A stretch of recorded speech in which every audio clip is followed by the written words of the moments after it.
Such knowledge is too wonderful for me, too lofty for me to attain. Where can I go from your spirit? Where can I flee from your presence? If I go to the heavens, you are there. If I make my bed in the depths, you are there. If I rise on the wing of the dawn, if I settle on the far side of the sea, even there, your hand will guide me. Your right hand will hold me fast. When I got to that point, it just started becoming just so clear to me. And this is what I've been struggling with, I think, for the past 3 years. But it's at that moment it became so clear to me how much God loved me. He wasn't out to get me. He wasn't trying to do me in. I just had this amazing sense of God's love for me.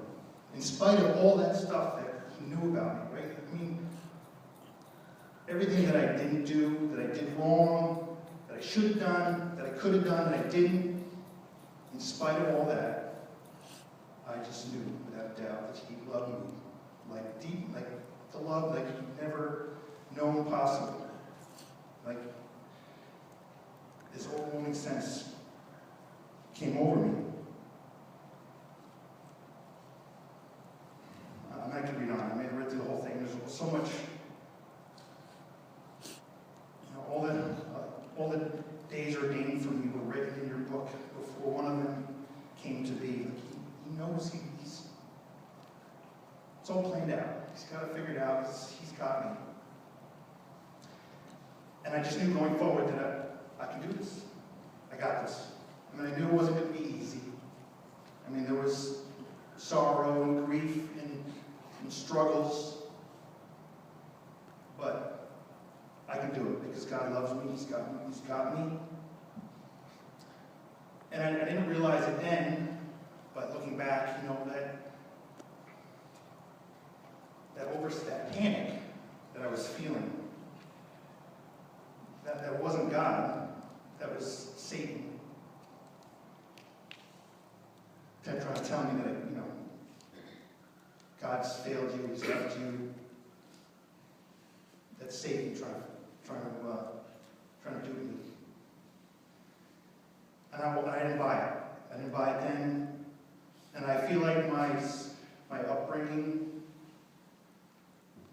I just, maybe that's what kept me from throwing in the towel or whatever, but that was a turning point.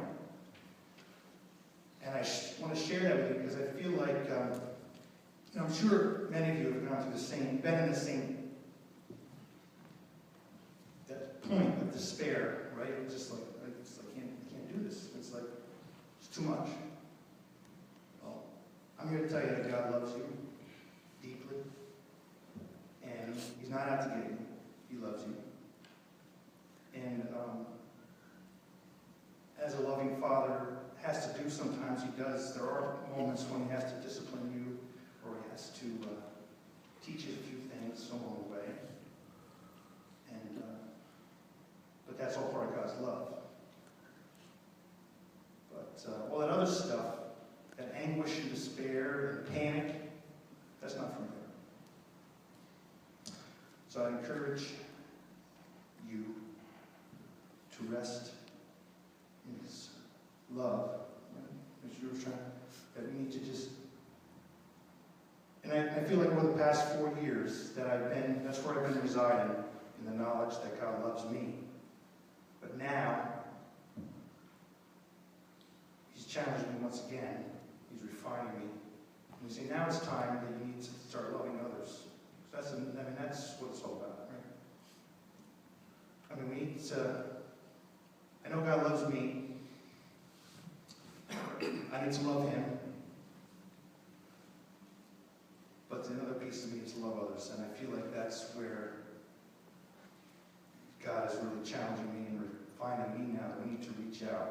And I don't feel like it's just a challenge for me. It feels like a challenge for our church, that we need to be stepping out and showing God's love in powerful ways. And just, that's it. Just It's really that simple.